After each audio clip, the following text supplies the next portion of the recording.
Okay, we are live. Hi everyone. So today's topic is project management.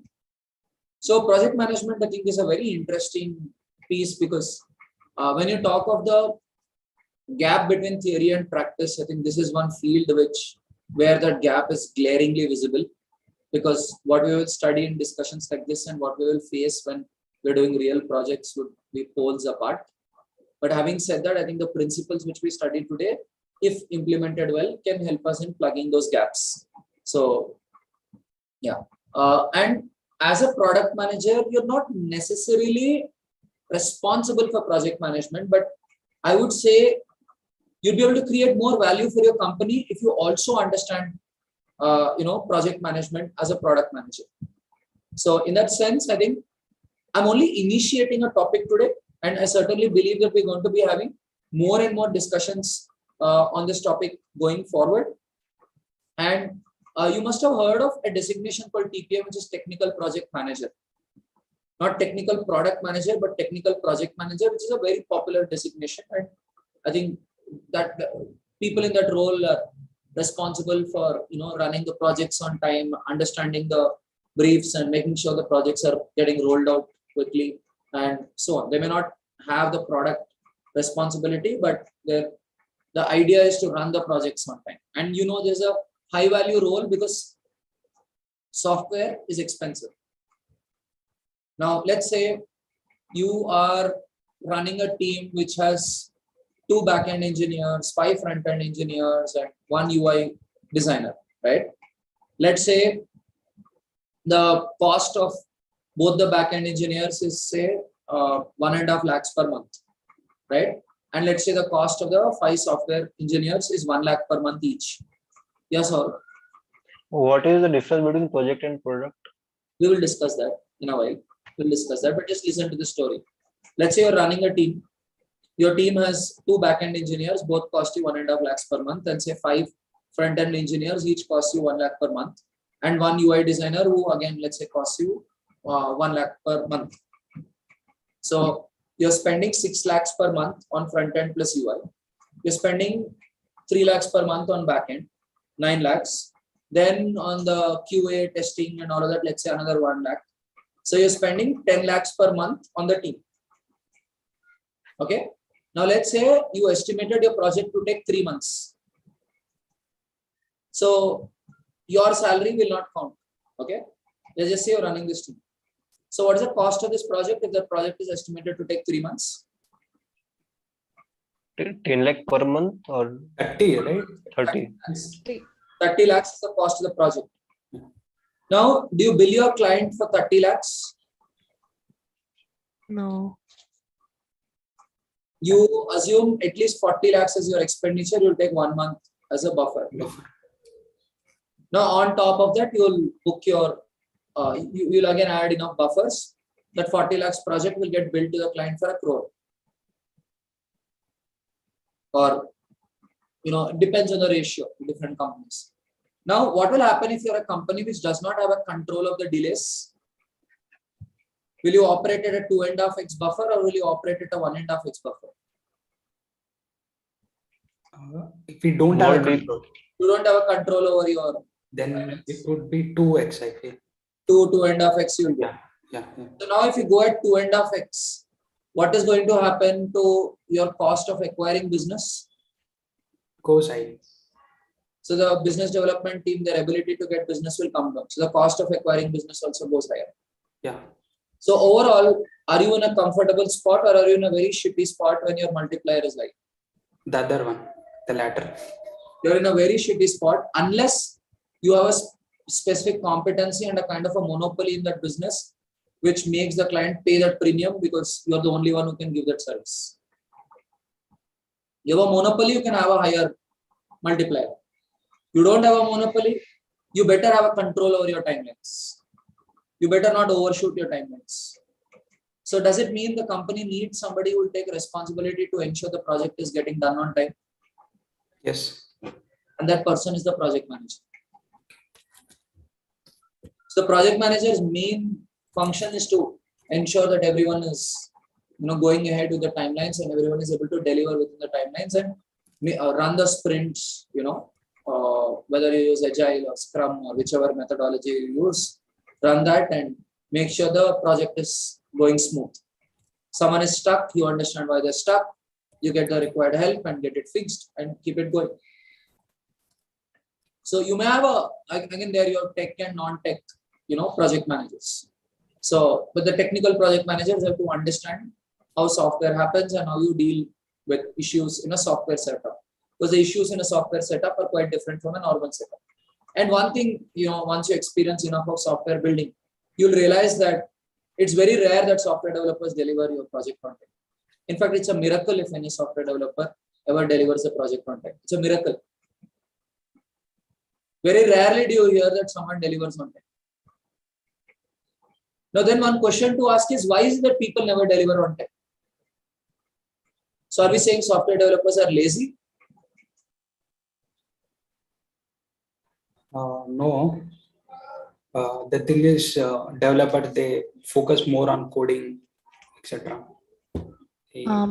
There might be two reasons. One is they will be thinking that it should get over by a certain amount of time period, but it won't.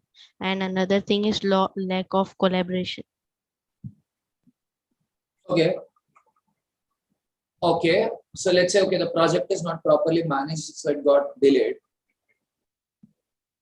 But do you realize one big forget about collaboration. Let's say there's a task which I am supposed to do. I'm an individual developer. The brief, everything is given to me. I'm supposed to do. I told you I'll do it in 3 days, but it takes 5 days. It happens a lot. Why do you think this happens? Is it because software engineers are lazy? Most often software engineers work overtime. Then why do they delay? Why do they deliver in 5 days when they say they'll deliver in 3 days? Is it difficult to make a judgment? How much time it will take? Exactly. One main area, especially 0 to 3 years experience people, where the struggle is with their estimation. Even in deep thought, you go talk to Arbas and all these people, ask them how much time do you think you will take. They'll give you a number. You ask them from where did you get that number? They don't have an answer.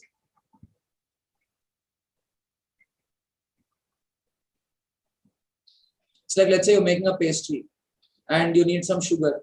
And I ask Shravan how much sugar you want. Shravan says 3 kg.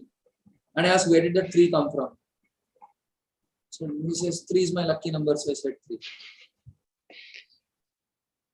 You get the point I'm trying to convey here? What's the point? But why is it difficult to make an estimate, like even after so much experience? Estimation is a skill to be learned.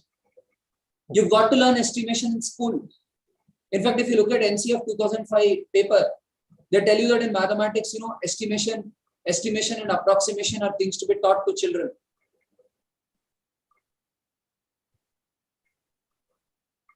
Now, you're going and asking that person for an estimation. On what basis is that person supposed to estimate? Okay, let me ask you a question. You're celebrating a small function at home. 10 people are going to come. You want to order biryani. How many kgs of biryani will you order for 10 people? 3 to 3.5 kg. How? For 10 people, wait, I'll do the estimation. So let's assume in that each person needs 500 grams. Okay. So for 10 people, I need 5 kgs. What if I eat 1 People kilo? will go hungry if they come to your house. So I'll keep a buffer of 1 kg. So they're allowed 6 kgs. Okay. It Can you guys tell me what's going wrong in this estimation? First, I'll appreciate. There is no logic. There is no logic. Like, of course, he had logic. He said 500 grams per person, 10 people, 5 kg. Yeah. No. But why 500? There is no logic behind 500 grams. That why 500? Okay, why 500? Fair enough. Okay, then. Yeah. I might eat 1 kg. You need 1 kg. Might. Okay. Like there might be children as well, no? Correct. So the detail he has missed is how many men, how many women, how many children, what is the appetite of the people. Right, cool. And you missed one more point. Maybe some people won't come. That's okay. Let's say all 10 come. Then Still, we can have some The taste extra. of biryani. The taste of biryani. Taste of biryani and how spicy is the biryani. What if the biryani is very spicy? People can't eat. Is it chicken biryani or is it paneer biryani? If it's chicken biryani, you can't chew so much. You'll eat a little lesser. If it's veg biryani, you definitely need more quantity. Have you observed that? Now you understand why estimation doesn't come easy. Because when you do estimation, there are variables which you miss out on. And when do you learn to take these new variables? When you get that experience. During my sister's wedding, I got my calculation right 2 in 2. First time I had to estimate how much veg biryani they need.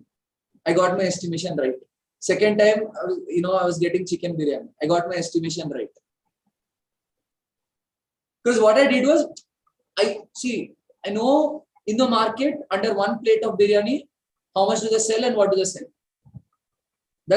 So generally in the market, what they say is one person eats about 600 gram to 700 gram of chicken biryani. In general, that's a plate which is sold and people eat comfortably. And somebody who's a foodie of sorts will eat 800, 900, can go to a kg also. But again, it's like that person is eating like heavy, right? It's again, this is because in general, a single biryani is about between 600 to 800 grams. Handi will go to 1.2, I think, somewhere around that. You go and ask in the biryani stores, they'll tell you that. So from that data, you estimate. And then you also have that sensitivity, the spiciness has a role to play. And if it's veg biryani, people eat more. Why do I know this? Because when Deep Thought did an event in, we participated in an event, we had volunteers. We got veg biryani. And we noticed the consumption pattern. That, it needed more food to fill the stomach because it doesn't have heavy ingredients in it. So the heaviness is not just based on the weight, it's based on the digestive thing and the chewing aspect also. Your mouth doesn't get that tired, right? Chewing veg biryani. So these are the variables which you may not have factored in the beginning when you do your estimation. So when you want to run your projects on time, your estimation becomes very important. Because when you don't get the estimation right, you get into a vicious cycle where you get into self-doubt and you curse yourself that you're taking too much of time. So, and when you're a project manager and you're working with a team, if you're having people with 0 to 3 years experience, be a little kind to them. They do not know how to, estimate deadlines. You may want to factor in higher buffers. And one concept you've got to understand from operations. Project management is hardcore operations, right? From operations, one critical concept to understand is buffers are expensive. Buffer is a cost. You understand why buffer is a cost? You could have done something else in that time. You're paying people for that time. And what is also happening is when the cost of the project is increasing, some other costs are also increasing around with that. It's having a ripple effect. The cost of business development may be increasing because the ticket size is increasing. You're getting fewer clients to agree for this. So you either need a better skilled business development person, which means the salary increases, or you need more business development people to hunt more clients. Again, the cost is increasing. Yeah, Shravan. So basically, it is a loss of opportunity in that time frame, right? That is one aspect. Another thing is when you're inflating the cost, when you're increasing the cost, some other costs get increased because your cost has increased. Like your cost of business development might go up. And maybe the client would say, I can't pay you that much money at once, some money I will delay. Then if the money is getting delayed, you're financing it that in some other way. So you're losing money by the way in which you're financing it. Yeah. You're not audible. So how do you call it as a buffer if you say it's a wrong, so it's a wrong estimation, right? So obviously it's not a buffer. Like let's say No, we're not talking about buffer. I'm saying a lot of times because we know we might get it wrong, we add a buffer. Okay. But what we need to understand is buffers are expensive. See, a convenient thing to say is, I'll add 100% buffer. But the problem is buffer is a cost. And what I'm telling you is, when you take too much of a buffer, your projects are no longer viable. See, let's say you do not know how much rice to cook or something, and you take 100% buffer. Then your cost of one biryani instead of 100 rupees has become 200 rupees. If your cost of one biryani is 200 rupees, then the cost of selling it also increases, because at 200 rupees, less people are willing to buy it.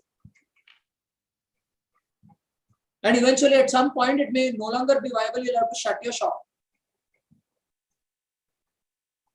And it eats into your profits. So if you take too much of buffer, you inflate your cost too much. And when you inflate your cost too much, what becomes a problem? It may not sell. The project is no longer viable. You have to shut it down. So as a project manager, it's important for you to understand the business numbers also. What is the expected cost of my project? What are the other things which come into my project? What are the variables which affect the cost of my project? And at what price am I selling it to the client? And if it's a pure internal thing, then again, you need to understand what is the budget which is allocated. The client is your own company. If it's an internal project, the client is your own company. And what is the cost of the what is the billing of the project? The amount of budget given to you. The CFO of the company will allocate some budget for that project, right? If the company doesn't have a CFO, then the CEO will allocate.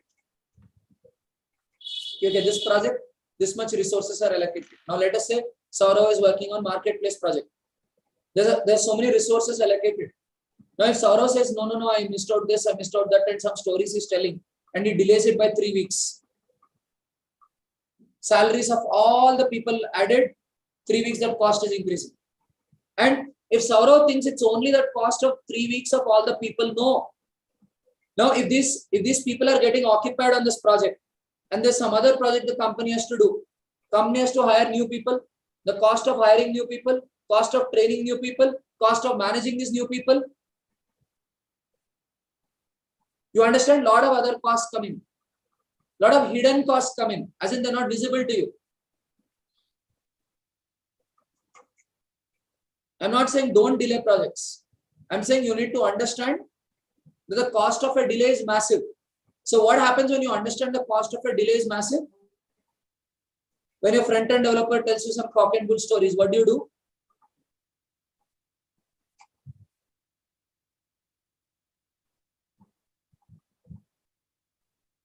Will you please repeat that? What front-end developer? See, you know that your delay by 2 weeks is a huge cost to your company. Okay, let me explain this in a different way. Let's say you're making a movie. Okay, you're making a movie. You believe that your movie will be shot in 6 months. You take the dates of all the actors, you take your camera crew, all of that, all the call sheets are put, all the equipment is booked, everything. There's a delay in the shoot because somebody didn't come on time, or some actor didn't act properly, or something. There are too many retakes. Instead of 6 months, it went to 7 months. So 6 months, your budget is 60 lakhs for the film. 7 months, will your budget be 70 lakhs?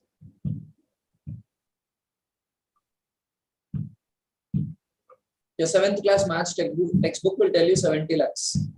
But if you do real world modeling, what is going to happen is, on that 60 lakhs, who will pay the interest? Extra month. One is, and what is the rate of interest you will take? Higher than the market, 20%. Why? Because it is a risky. For example, it is a movie. The film industry Yeah. should pay premium. Yeah. Okay. 20-30% they'll take. So rate of interest is massive for 1 month. And apart from that, the dates of your actors are booked. They'll go to next movie.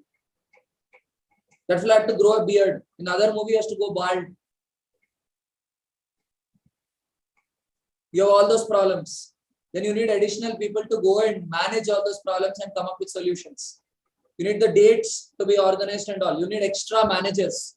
Executive producers were there, right? Executive producer have to do all this. You need extra of those people to go manage all these things. That equipment would have been going somewhere else. You need to go arrange some other place for that equipment. All of this is a cost, no? The people who would have been doing something else, which is running the promotions of the movie and all of that, instead of that, they have to do these operations. So the delay of 1 month, is it a huge cost? From 60 lakhs, you'll end up going to around 85 lakhs. If you talk to people in the film industry, they'll tell you, when you delay the film, the cost shoots up very high. Because the more time you stand on the ground, the more karcha, which you're going to, the more expenditure you're going to get.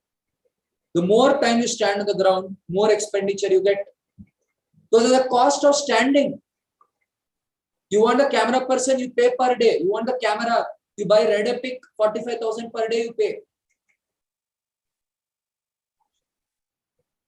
3D you will, 5D you will get good 2,000, 3,000 and all. But you don't make movies with 5D unless you're a Ram Gopal or not. Right? Red Epic and all, 45,000 per day or more. You're getting a drone, that's a different story altogether.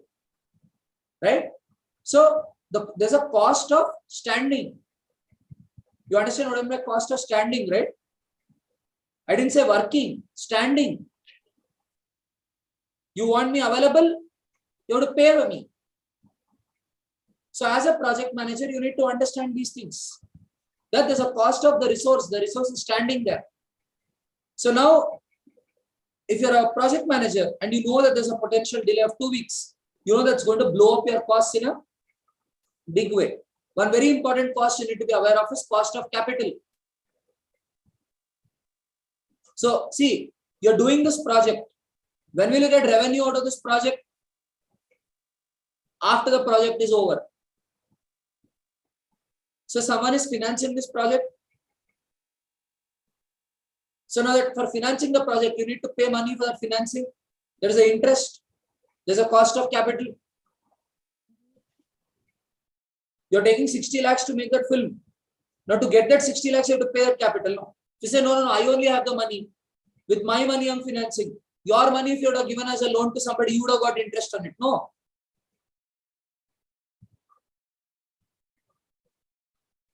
You might say, no, client gave me advance.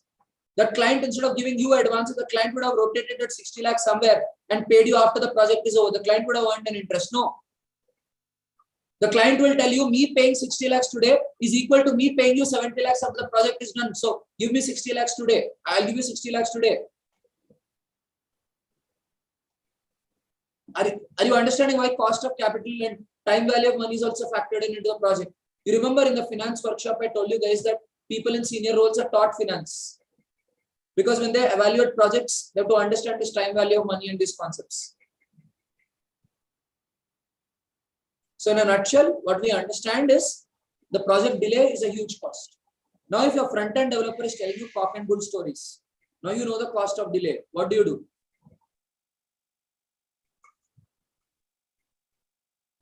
Try to understand why it is. Try to understand why it is happening over again and again. Very good. You will understand why is it happening again and again. And you will go pay the interest on behalf of the company. No, like understand it. Like the thing is, experience. Like you need to learn from it and try to understand. And next time, like I try to adjust that. So if you are having a huge burden, financial burden, can you go and cajole people and say, no problem, let's do it next leap year? Yeah. Probably we can see some cost cutting. What are the elements that we can remove or something which can compensate that delay of time? Sure, you could do that. But what I'm trying to say is when you know that this is coming at a cost, your stance towards the developers is not too liberal. Because you know you're managing some budget of the company. And your growth as a project manager is in your smartness to understand those budgets. Because you are managing the resources of the company. Your salary may be X, but you're managing a budget of 20X or 40X. So your growth as a project manager is in terms of how you're able to manage that budget and get value for that budget. Now, someone might be very docile in the sense that, no problem, please give it to me next year. But somebody who understands the budget is like, see, I'm here to support you. I'm here to understand you, but I hope you're serious enough towards the project. And you have to, again, one problem with developers is developers don't understand how to zoom out and see why they're getting stuck. Let me give you one example of Saurav itself. The wireframes were not getting ready. So Saurav and Rohit, what did they say? They asked the developers to sit and brainstorm with the wireframes. Now you ask 4 developers to sit and brainstorm on the wireframes. 4x expenditure going down the gutter for 1 week. Why are you paying the developer? To code. To make the application. To make one part of it, but to make the application. Right. Do you want the developer to do the job of the TPM to make wireframes?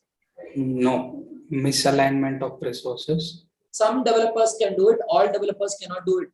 Right. If there's a developer, see, not all developers have that creative bones or that creative juices in their body. So if there's a developer who does not have that creative inclination, and you make the developer sit in brainstorming, what is going to happen? That person won't contribute. Forget about that person not contributing. That person will get frustrated in that 1 week.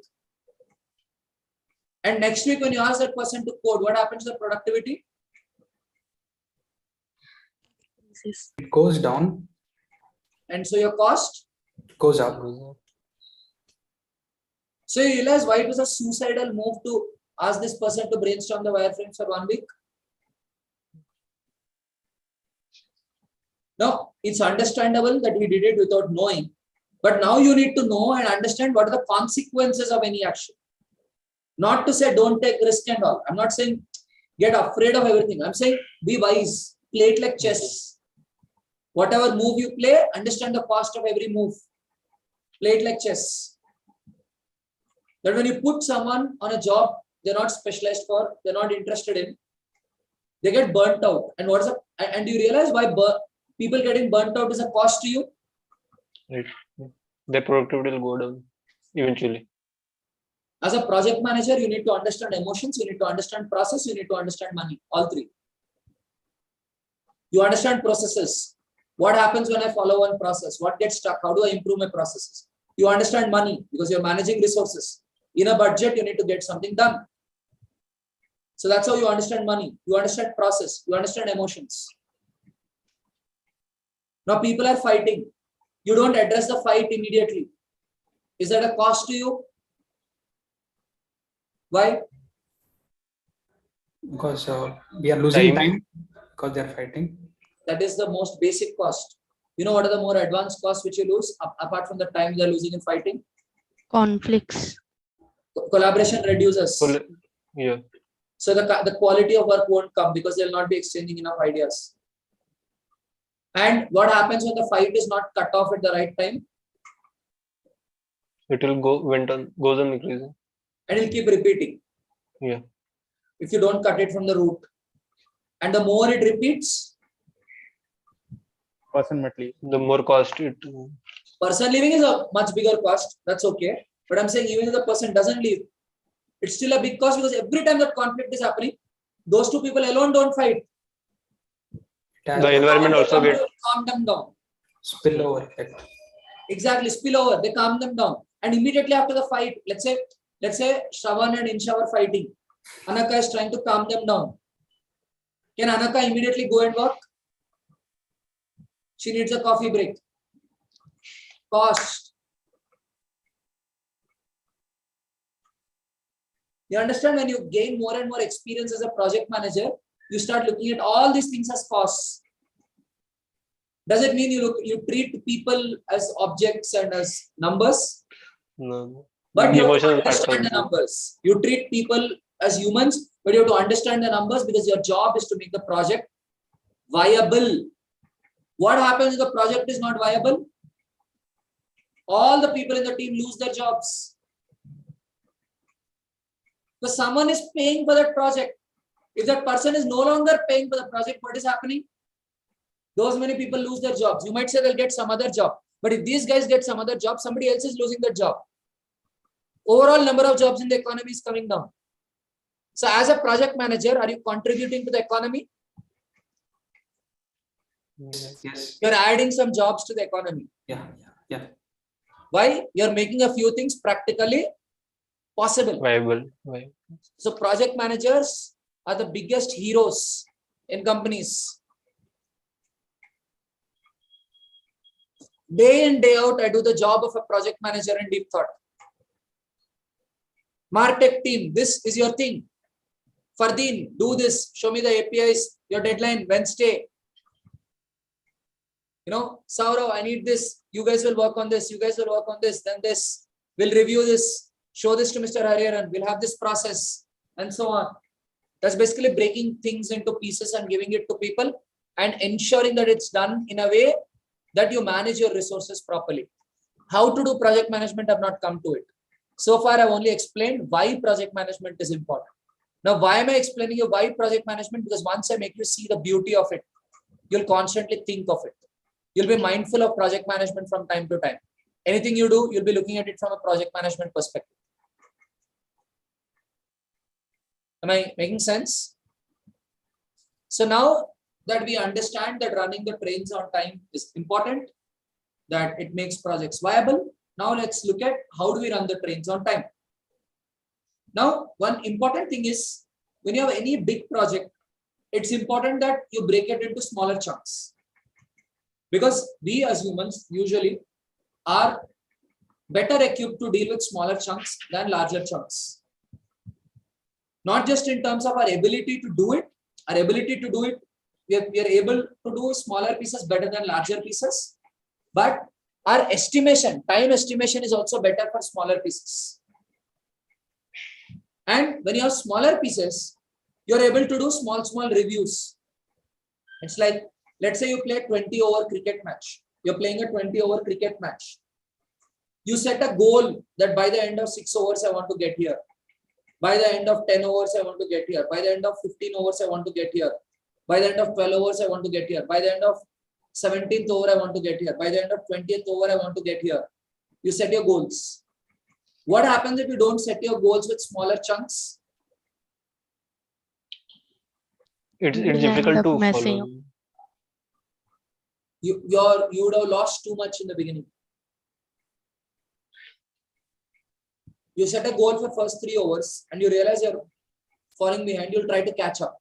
But you do it after 6 overs, you would have lost too much. Catch up could be difficult. What Sunrisers Hyderabad used to do under the able leadership of Kane Williamson. Sleep for the first 10 overs and then this Nicholas Puran and all these people would die for the next 10 overs and still things would be a disaster because Kane Williamson would be like, I'm warming up for New Zealand test matches. I mean, he was coming back from an elbow injury, he was struggling.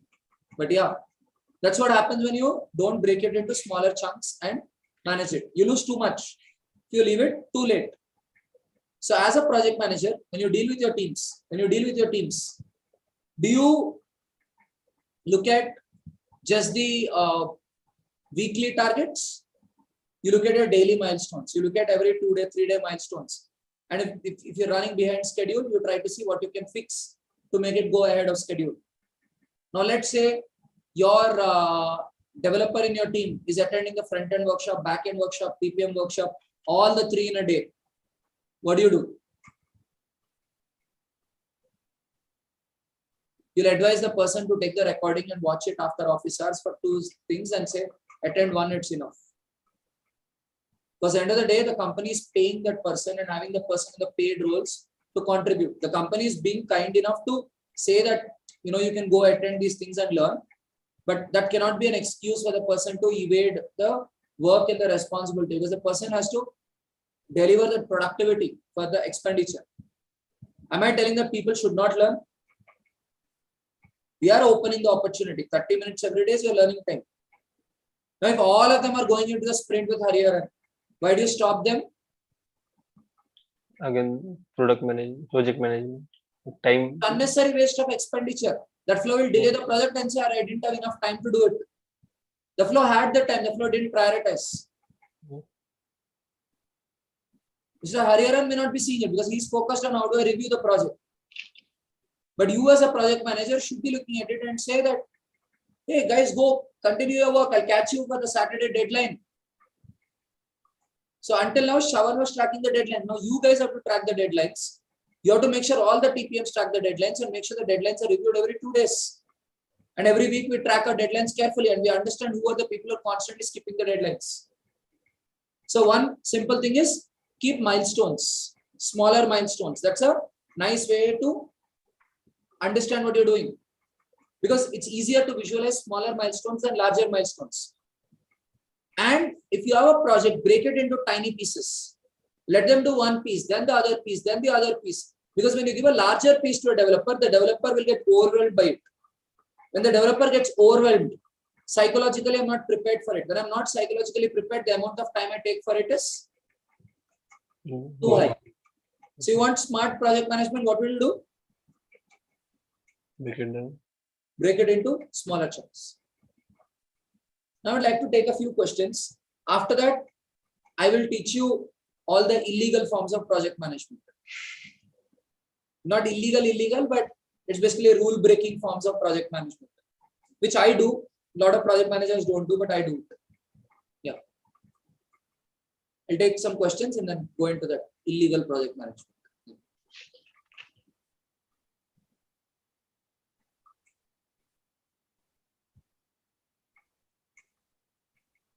Like as you said,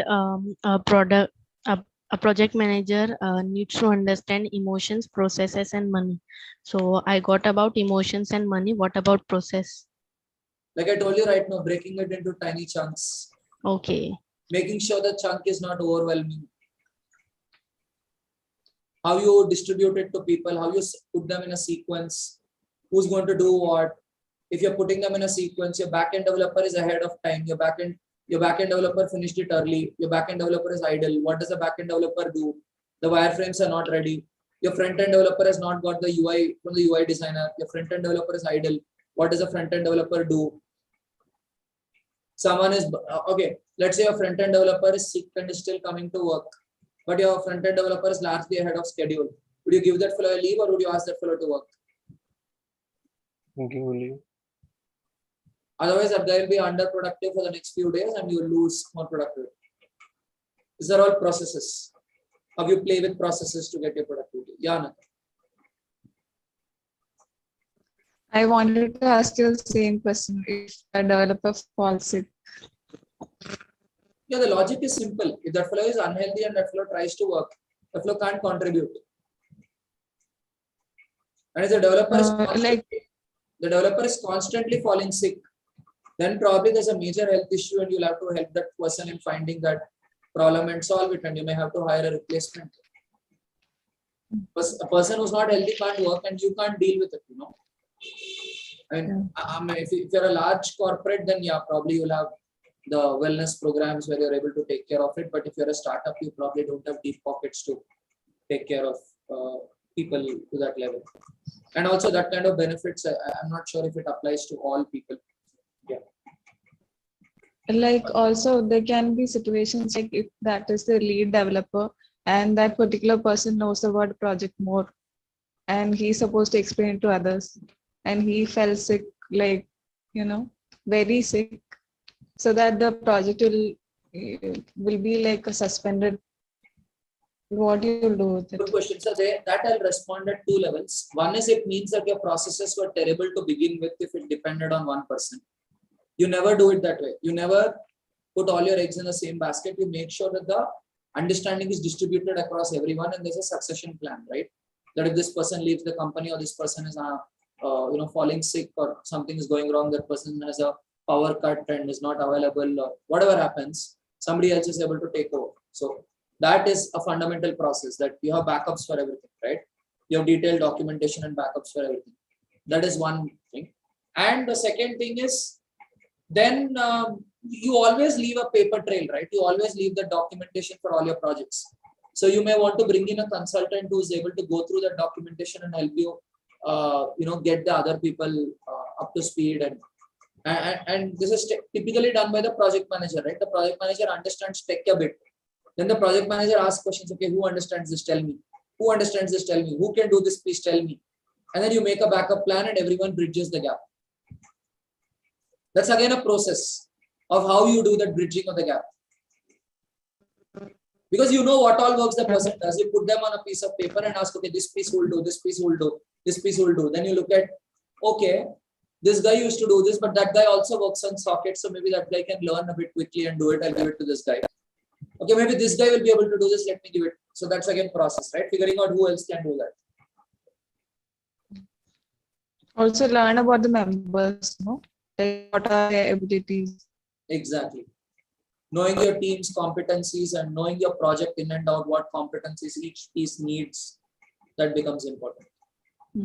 Good question. Yeah. So I have a doubt. So most of the sales and marketing, they have a very deadline, right? You have to do this number of sales and they have a bonus, like you get more money as you do more sales, right? But when it comes to, since development is also time related job, right? So why is the time or something is not taken account in their salary? Why is that is not a good practice? So that gives a pressure of time, right? Easier to hire salespeople than developers. It is harder to hire. Basically, you're not being kind to salespeople. That's it. But I hope you guys got my answer. You put that much pressure, the developers will run away. Salespeople, they put pressure anyway because you'll hire somebody else for it. And so again, it depends. The companies where getting good salespeople is very tough, you'll also be kind towards the salespeople. You wouldn't have that much pressure on the deadlines. But how about to give a bonus or something? If something like that to finish. Sure, that's a good idea. But in general, look, the way a lot of people do it is they try to imbibe it culturally. Like if you look at good South Indian restaurants in terms of how they clear the tables quickly. All the people clear the tables quickly so that the next set of people can come in. So like the A to B and all of that, right? They clear the tables quite quickly, not the very premium ones, but right, the ones with huge crowds. So that happens more culturally. The people in that culture learn how to be efficient. So I think the best way to achieve it is not through incentives and so on, but to do it culturally. Because are people finishing the projects on time to make extra money, or are people doing it because they want to for the company? So that's a question to think about. If people are money motivated, then again you're breeding some kind of corruption with it.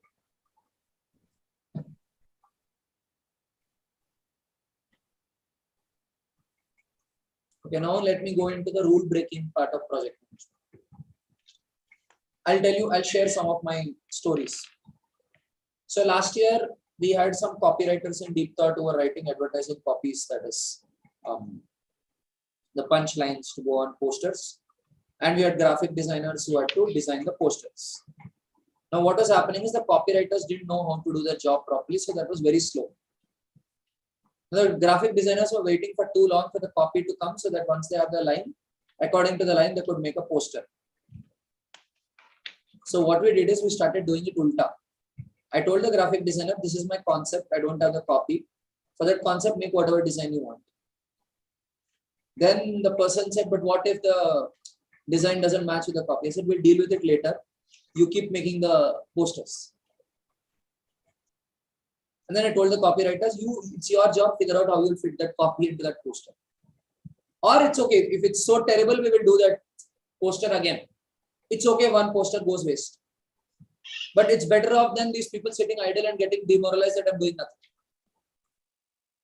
Because a graphic designer sits idle for too much long, that person rots because a creative person needs to be continuously practicing. So we said, we did it ulta. Generally what do? Is they do A first and then B. We did B first and then A because A was too slow. And again, this is again what I mean by rule breaking project management. And in another case, what was happening is people were writing content and somebody had to review that content and tell if it's okay. And then these guys would go back to write the next content. Now the problem is for this, People wait for the other person to review. People are anxious, and people are in a position to write it properly only after they've cleaned up the previous piece. Now, due to that, what is happening? A lot of time is getting wasted because in just waiting. There's a cost of standing. You understand, right? I told you the cost of standing. So what we said is we don't have concept of edit. We only have concept of audit. We'll not edit your content. We'll only audit your content. Means once you write your content and publish, it's over. Somebody will audit and see whether you're writing properly or not. We'll give you frameworks through which you can self-edit. What will this do? I continuously keep writing my articles. And at the end of the week, people at random sample, they'll pick some articles, audit it and give me a score and tell me how I'm doing with respect to my article writing. You understand how this is reducing some wastage, right? So these are some ways in which you can solve your problems when you understand what is delaying your problem. Now for this, it's very important for you to have data or Gantt charts. Gantt charts in terms of which activity took how much amount of time. Where was the time spent? Why do you need the data on where the time was spent? Because that data makes you ask, for example, one of the persons spent a lot of time managing the recruitment on WhatsApp groups. I asked the person, why is it taking so much time? I told the person, spend only 15 minutes answering the questions. Be available only from say 11:30 to 11:45 in the morning. Rest of the time, don't answer questions. Like if you notice when you guys were doing the observation period, I would answer your questions only in specific time slots. Rest of the time, whatever your queries, I don't care. I'm not available. I will answer you only in the time spots when I'm available. Because otherwise my productivity is going to get affected. Right? Let's say late in the night, I'm free. I'm watching a movie. You ask a question. I will not answer. It's not my working time. Because that affects my productivity. I'm trying to relax there. But if I'm in a work mode, okay, I'll go and answer. But if I'm not in a work mode, that's okay. I will answer it in the morning next day. Because that affects productivity. So I asked her and she was saying that, I said, then every day only 15 minutes. She said, okay. Then I asked, why are you still taking a lot of time? She said, people ask me questions in personal window and I answer them. I said, make it clear. Anyone who asks you questions in personal window, tell them to talk in the group only. You'll save a lot of time because if Insha asked me a question on the group and Shravan has the same question, like how Anaka just, she raised her hand and put it down because it already got answered. But if I had answered Shravan in personal window, I have to answer that again to Anaka.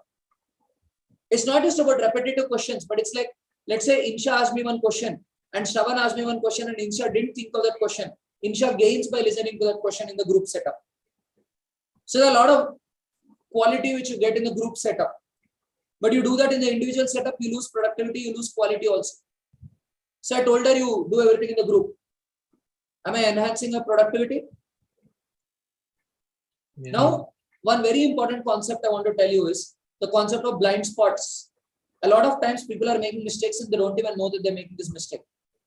A lot of times people are making that mistake and they don't even know that they're making that mistake. What are these called? Blind spots. Why do you call them a blind spot? It is like is here, no, in our eye that we can't see. Like it is there, but we can't see. Because they are making a mistake and they are unable to see that mistake. Exactly. So now the question is, you as a project manager wish to see those blind spots. So now what's the question to ask?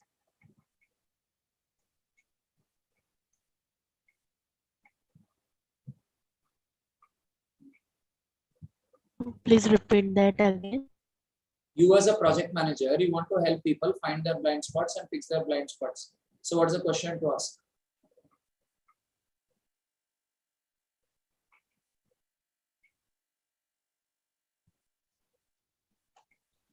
You can ask everyone to explain about what they understood about the project. The question to ask, right? The way of how do I fix the blind spot? How do I find the blind spot? So there, your Toyota 5S technique becomes useful. But before that, you need data. Which task took how much time? And how much time does that task usually take? And you also ask a question, how much, again, don't go into every minute task. Go into the major tasks and go into how much the miscellaneous tasks took. What if the miscellaneous tasks took too much amount of time? Then it means you didn't do your clustering properly.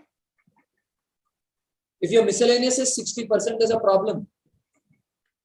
Because then it means your miscellaneous could have been 3 clusters of 20% each. You could have grouped them together into a cluster. Then you ask how much time does that cluster usually take? And if it is unusual, then you ask why has that happened? And you also ask, if something happened too fast, you also ask why it happened too fast. You know why you ask why it happened too fast? To implement the same concept at different. Also, it is to quite possible that something. make another thing. That is one thing. We might have missed something. Messed up something very bad. They missed something. If something is unusual, remember it is unusual. If it's too good to be true, it's probably too good to be true. Go and check what has happened. Getting my point, right? So then you go dig up. Why did this guy take so less time? Did this guy really do everything? And then you ask, where has the gain come from? Where has the efficiency come from? Either you know there's no efficiency, means they missed something, or the estimation went wrong. Or again, if there's efficiency, then you know that's a good principle which you will learn as a project manager, and going forward you implement.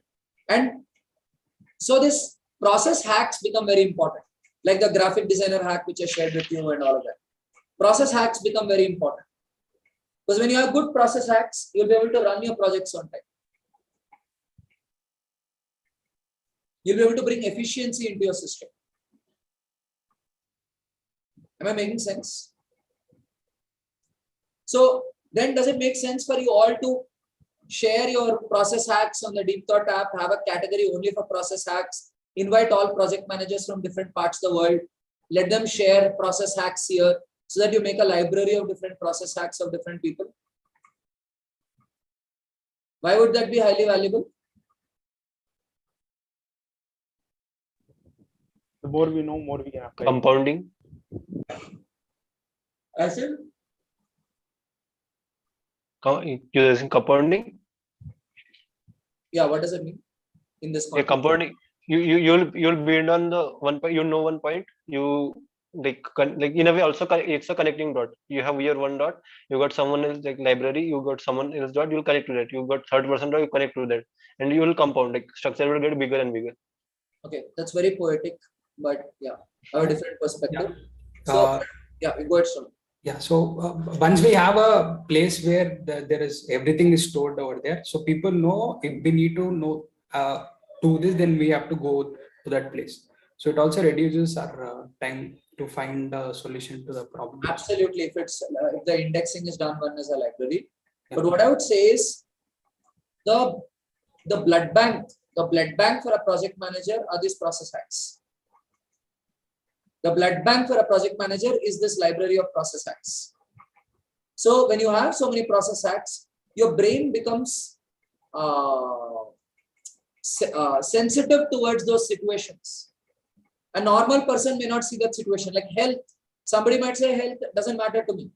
But somebody who understands the implications of health on productivity is sensitive to that situation. You start paying attention to those critical situations. One thing is to be able to solve a problem when you know a problem. But the most important thing is to be able to spot a problem when there's one. Can you spot the calamity before it strikes? You get the point? Can you spot the calamity before it strikes? So as in, are you good at spotting the root problems, or are you good at spotting the symptoms? Most project managers can only spot the symptoms. What's a symptom? People fighting, people delaying their tasks. They're all symptoms. People not understanding the brief. These are all symptoms. What is the root problem? Root problem is the brief not given properly. Not enough time spent on understanding the brief, or the kind of collaborative needs which have to happen, for 15 minutes a day between the people didn't happen. Something which was very crucial, a crucial process didn't happen, and that is leading to these symptoms. You're a good project manager You have good hacks, and those hacks make you sensitive to the situations. And being sensitive to situations, you bring in the good processes which ensure that you know, as they say, right, a stitch in time saves 9. Prevention is better than cure. Yeah, now I'll stop and take questions because I think I've pretty much exhausted what I wanted to convey for this installment. Not that I don't have more, but I'd like to let you reflect on this, internalize it this week, and then come back for the next installment. Yeah. More importantly, put this into practice. Write it down, have a cheat sheet in your room, look at it, reflect on it, put it into practice. Yeah. Questions?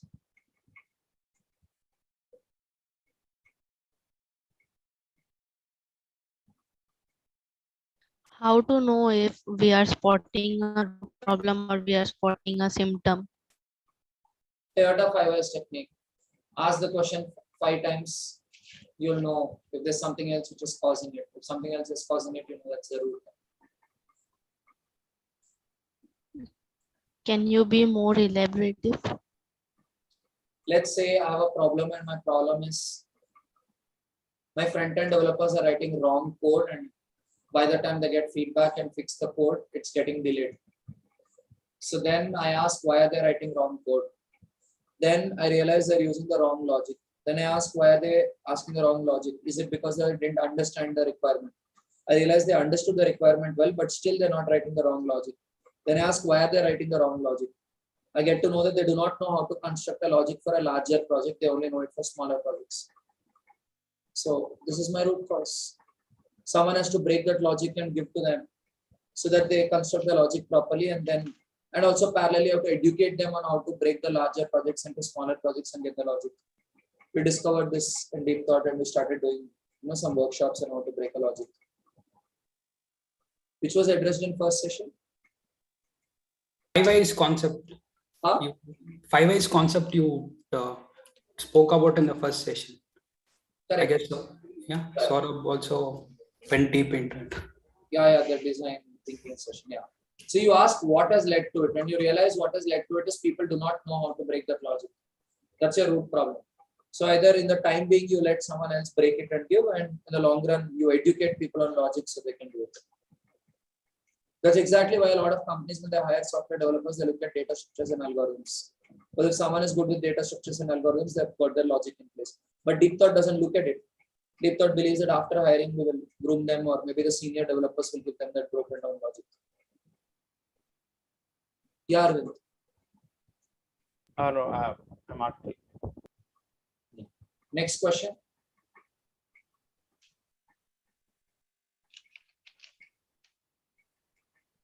Is Saurabh took thread building seriously?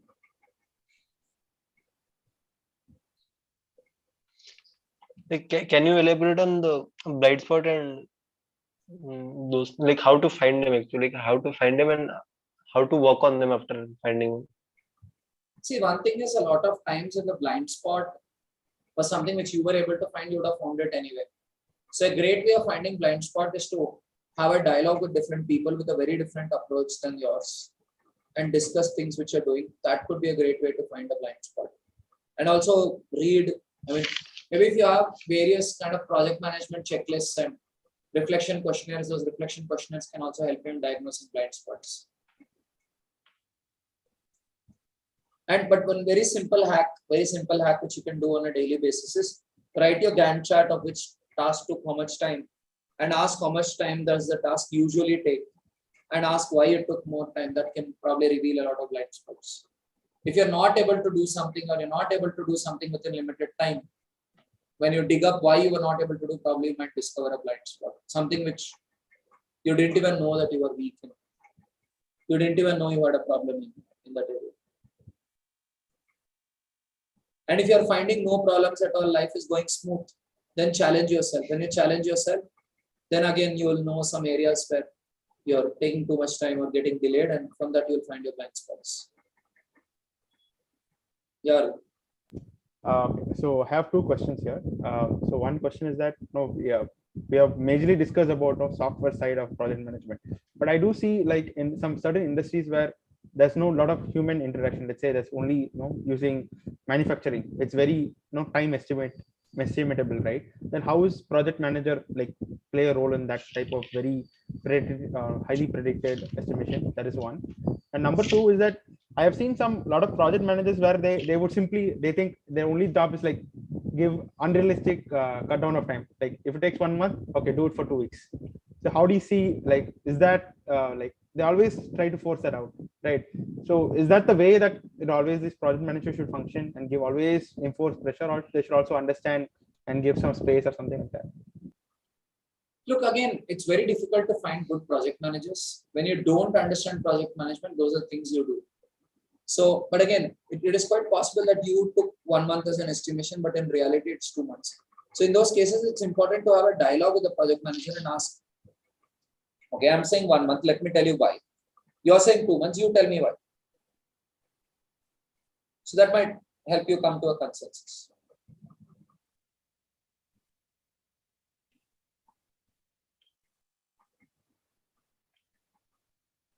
Does that make sense? Yeah.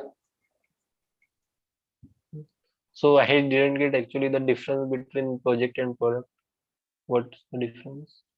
The product manager is being the product owner who's ensuring that everyone has clarity regarding the wireframe, what we're building, the product vision, and so on. Project manager is more of running all the processes on time, making sure the resources are properly utilized and the project is done on time.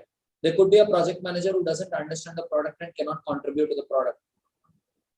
So the project manager may not be able to help the developers with the product level doubts, what has to come and so on. Maybe there's a separate product manager who's helping the team with the product aspects of, how you will implement the functionality and so on. The project manager is ensuring that all the tasks are happening on time. And Arvind, answering your other piece of the question, lot of manufacturing spaces, it's not pure machine, it's machine plus humans. So there's still some parameters which are beyond your control, which is unpredictable. So those people are responsible for running all those machines and all those processes on time. And even if it's fully automated, there are some things beyond your control, like say humidity, some rains are coming in, some pests are coming in, and so on. So how do you manage all those variables and ensure that things are getting out on time? So that's something which people make. And so yeah, they learn different things like Six Sigma, total quality management, and all these practices which help them run these projects on time.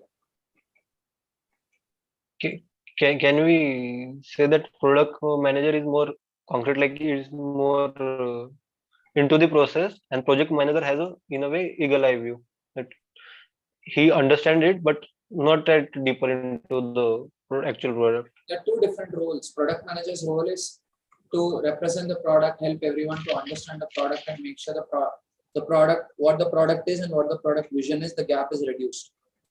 What you wanted to build and what you built.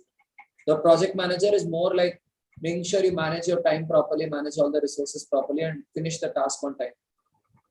I'm a project manager, I need not know the technicalities, right? I make sure the people meet. I say, I'm a project manager and Saurav is the TPM and Insha is the developer. I tell Insha says, I'm confused. This say, okay, go talk to Saurav immediately. And I'll tell Saurav, explain her. You both need to make sure that by tomorrow evening you deliver this to me. Project manager is managing the resources and making sure the project is delivered on time. And product manager is being the product owner. But if there's a product manager who can also be a project manager, that's gold for a company. Because you're the owner of the product anyway. So when you're the owner of the product and you can also run the trains on time, that's brilliant. Yeah, sure. Yeah, so basically just want to add that to what you were saying, the example that you gave, the film movie thing.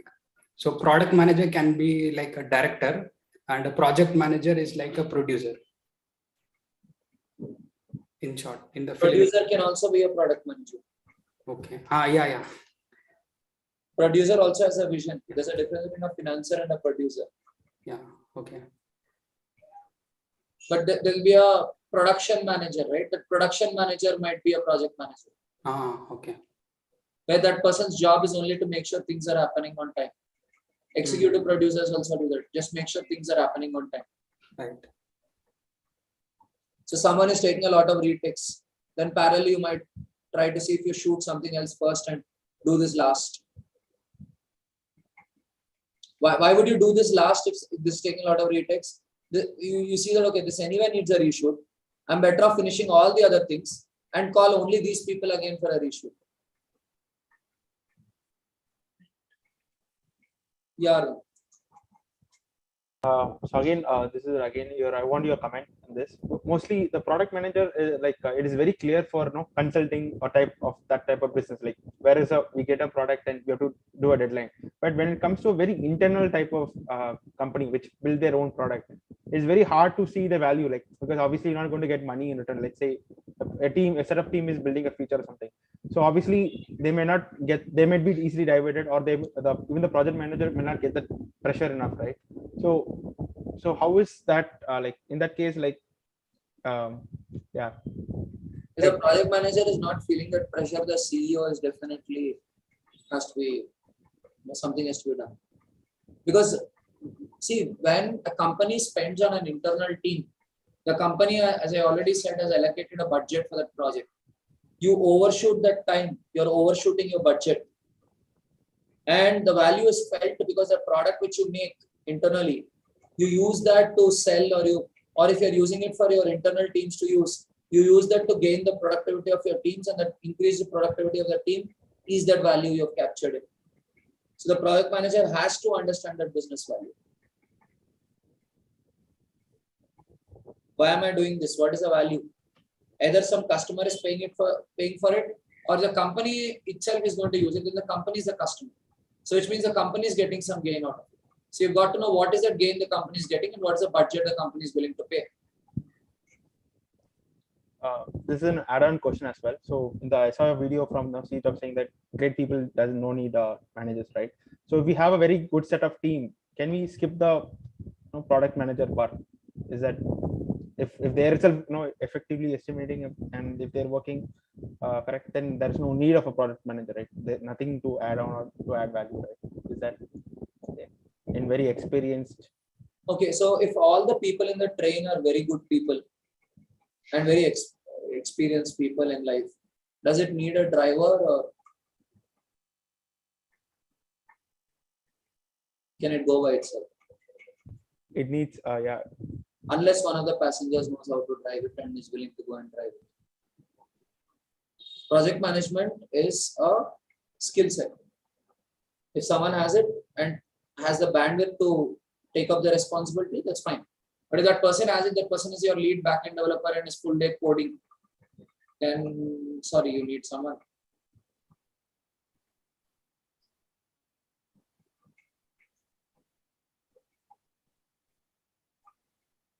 Does this answer your question?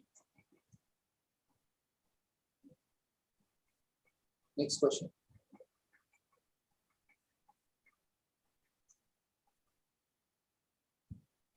I'll take one last question for the day.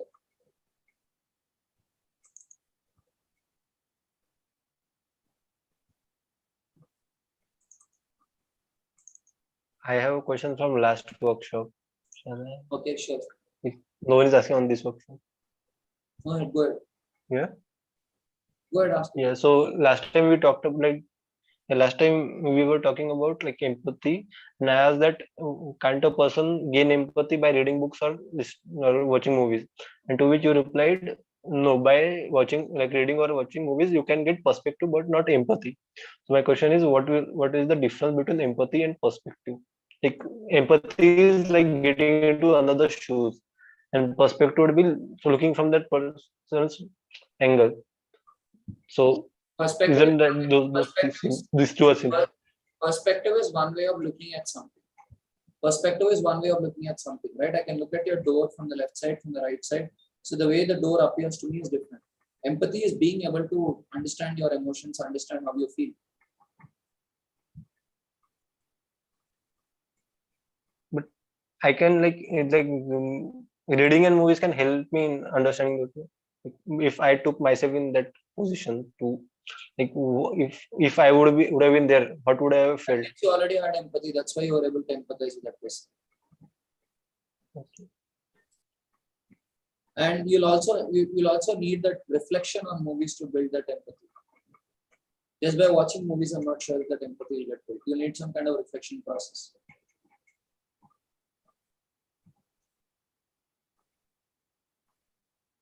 Okay, one last question if anyone else.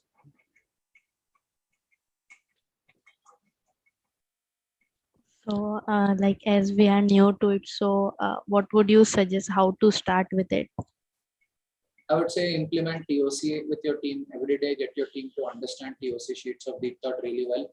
When you start reflecting on your TOC sheets and you pay attention to numbers, right? The extreme numbers. I did something too fast. I did something too slow. Why?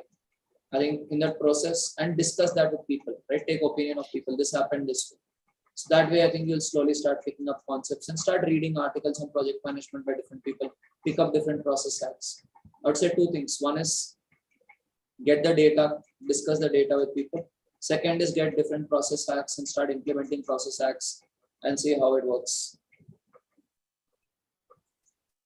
Okay, and I had a request like yesterday Umang took a workshop on and he explained TOC sheet, but that was the not the latest one. So will you please ask him to explain the new TOC sheet next time? Like he'll be continuing tomorrow. Doesn't matter. You need to understand the concept of the sheet. So once you understand the concept, any change you'll be able to adapt. But the point is, I'm not sure if he explained the concept or if he explained it as a to-do thing. If you understand the philosophy of it, of why we're doing it, what are the problems it solves, and so on, I think any changes in TOC you'll be able to adapt. Okay.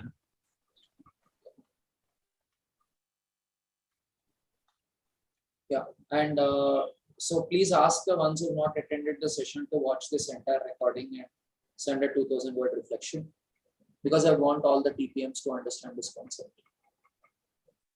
TPMs and team leads both. So bye everyone, have a nice Sunday.